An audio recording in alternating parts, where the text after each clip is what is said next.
Welcome back to my amazing boyfriends to your channel. Hope you're all safe and sound and you're doing amazing, guys. Yes, here we are with top 10 places to visit in France, 4K travel guide. Katie, you requested this video, so let's start this. What's up, guys? My name is Ryan and I want to show you some of my favorite places in the enchanting country. Okay, I am already reacting and also falling in love with your national treasure called Milan Farmer, the graceful Milan Farmer. Now let's get to explore much more of France's geography and the history and beauty of France. So here's my French top 10. Astonishing! France is known all around the world for its endless history and jaw-dropping scenery. Wow. From the towering French Alps to the Mediterranean coast of the French Riviera, France has so much to offer. Let's start this video off at the picturesque city of Annecy. Now, Annecy is located at the foot of the Alps. It's famous for its medieval old town, and it's been nicknamed the Venice of the Alps thanks to its canals. Now, the city is just absolutely magical, but what I love about the region is Lake Annecy. It's known as one of the cleanest lakes in all of Europe, and I just love the surrounding mountains. I mean, I just can't think of a better place to enjoy on a hot summer day. Now, one of the crowning features of the area is the Château de Menthon Saint Bernard. The castle began construction back in the 13th century, and it's just hard to beat the view of this medieval castle. After I just need help with this much of beauty, guys. Annecy, we're gonna head over to the nearby French Alps. Now, this is definitely my favorite region in all of France. It's home to the incredibly massive Mont Blanc.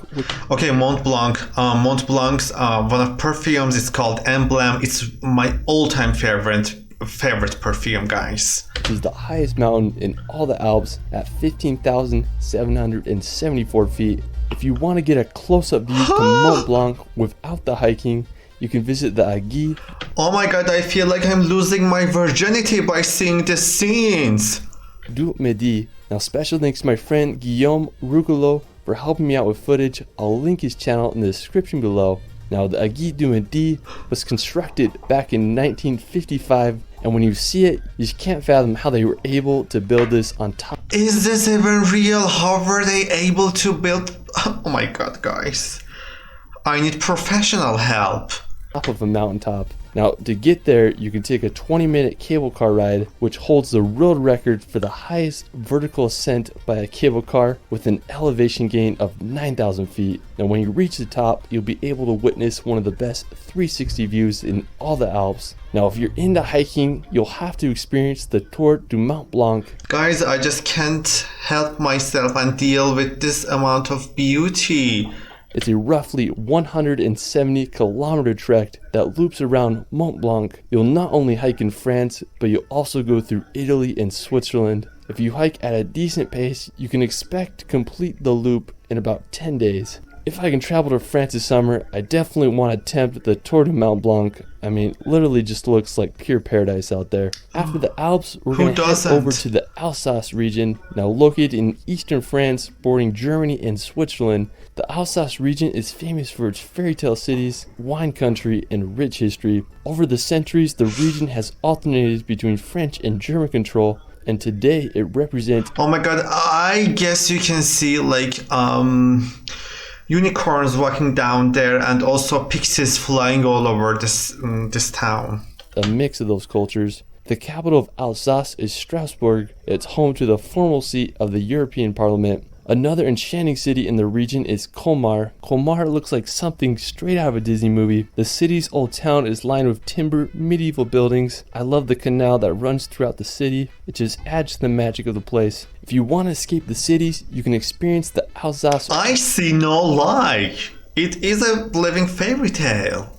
Wine route. It's a 170-kilometer long route that passes through some of France's greatest wine country and picturesque towns. One of my favorites is the quaint village of Riquivier. It's believed to be the village that inspired the town from Beauty and the Beast. Even if you don't drink wine like me, it's impossible to not fall in love with this region of France. After, we're going to... Words can't describe this masterpiece. France's capital of Paris. Now, since the 17th century, Paris has been Europe's major center of finance, diplomacy, fashion, and the arts. Paris is one of the world's most visited cities, and with all its attractions and fascinating history, it's easy to see why. Paris's most recognizable attraction is the Eiffel Tower. It was built in 1889 for the World Fair. The Eiffel Tower is 324 meter high, which made it the tallest man-made structure in the world until 1930. You can take an elevator up there to get an incredible 360 panoramic view of all of Paris. Another popular attraction is the Louvre Museum. It's the world's largest art museum, and it's home to Da Vinci's Mona Lisa. You can also take a drive around the Arc de Triomphe or walk the grounds of the Palace of Versailles. And there's just so much to see in this grand city. If you want a road trip outside the capital, you can head to France's northern coast, visit the coastal town of Etretat. Located about 3 hours outside of Paris, Etretat is famous for its white cliffs and rock formations. One of the most well-known is the Falaise de Aval Arch. It has such a unique Okay, I feel like my virginity is back. shape. I guess you could say they are the French cousins of Old Hairy Rocks. While we're still on the coast, we're Oh my god! Guys, I wanna lose my virginity in this castle. Is this even real? I am meeting the other human inside of me by seeing this castle. Oh my god. I need therapy right now. I need psychiatrists. We're going to visit the magical island of Mont Saint-Michel. Now located 1 kilometer off the coast of France, Mont Saint-Michel is one of the most magical destinations in all of Europe. The island is full of small shops and homes with a monastery perched on the top of the island's highest point. The construction of the monastery began in the 10th century and was finished in 1523. Due to its strategic position and dangerous changing tides, the island remained protected throughout history. Today, Mont Saint-Michel is one of France's most popular tourist destinations. If you're ever in northern France or Paris, I am hyperventilating, guys. Oh my god. you really need to visit this magical island. After, we're going to head to the neighboring region of Brittany. Now, Guys, I just feel like if someday aliens decided to come and visit Earth and humans, it's just because of this castle. They need to pay a visit. And also, my depression has been cured after seeing this castle and this island. magical island. After, we're going to head to the neighboring region of Brittany. Now located on the northwestern tip of France, Brittany is full of rugged beaches and countless lighthouses. One thing that is particularly fascinating about Brittany is its presence of megalithic monuments. There are thousands of stones scattered around the region, ranging from ancient tombs to single standing stones that were arranged by Neolithic people over 7,000 years ago. I mean, it's just pretty interesting if you ask me.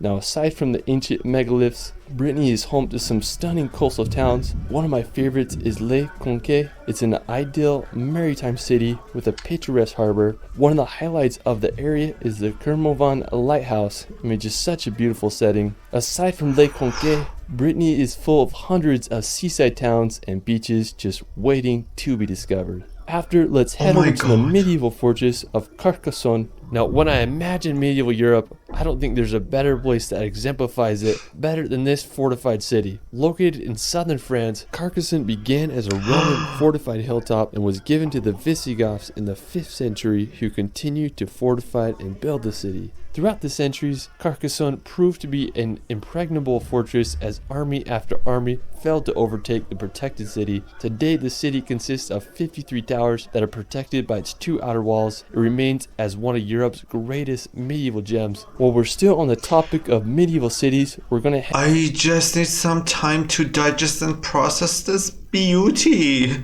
My body wasn't ready, guys. head over to Uzes. Now located about 2.5 hours from Carcassonne, Uzes is a small town with quite the medieval charm. What I love about Uzes is the Duke's Castle. It has such a unique look to it. The main tower with its 4 mini spire gives off medieval vibes. Now while you're in Uzes, you can make the short 15-minute drive to the... Can a medieval Daddy I found over there for myself. Ancient Roman aqueduct Pont du Gard. It's over 2,000 years old and carried water over 50 kilometers to a Roman colony. It's the highest of all Roman aqueducts, and it's one of the most well preserved. Another nearby place to visit is Avignon. It's a stunning French medieval city full of intriguing architecture and history. After, we're gonna head down to southern France. This is slow down. Slow down. I'm not able to like catch up. To the French Riviera. Now located on the southeast corner of France, I have to say that the French Riviera is home to some of the world's best coastline. It's the perfect contrast between mountains and the Mediterranean Ocean. One stunning city on the French Riviera is Menton. It's a stunning coastal city sandwiched between Monaco and the Italian border. I just love its ports with the backdrop of the Green Mountains. And compared to other popular cities on the Riviera, such as Nice or Cannes, this one's not as crowded, so it's a perfect place to visit to escape the crowds. Now, if you're looking for some medieval vibes, you can visit the nearby hilltop village of Ez. The village dates back to the 1300s, and when you explore the city, you'll feel like you're going back in time. You can hike to the summit on the town with a fortress on top, and you'll get some of the best views of the French Riviera. Well, that is it for my France top 10. I mean, there's just so many beautiful places that I couldn't cover in this video, so I'll have to do a part 2. Let me know where your favorite place is in France in the comments below. I also started a relaxation channel where I post hour-long films with calm music to bring some peace and nature in your life. I did one on France I think you'll enjoy. You can find me on TikTok and Instagram at shirley.films. It's Ryan, and we will see you later. Guys, you should have warned me before. I should have buckled up. I feel like I want to lose myself to France. My G-spot is thanking me. These amazing scenes there, some of them, they just hit my G-spot. And especially that island and that castle. So amazing. Please comment down below what you think about the sceneries. If you've been to, your memories, I would really like to hear from you guys. And if you like the video, please like, comment, and subscribe. Thank you so much. Love, peace, and unity. Until next one, peace out.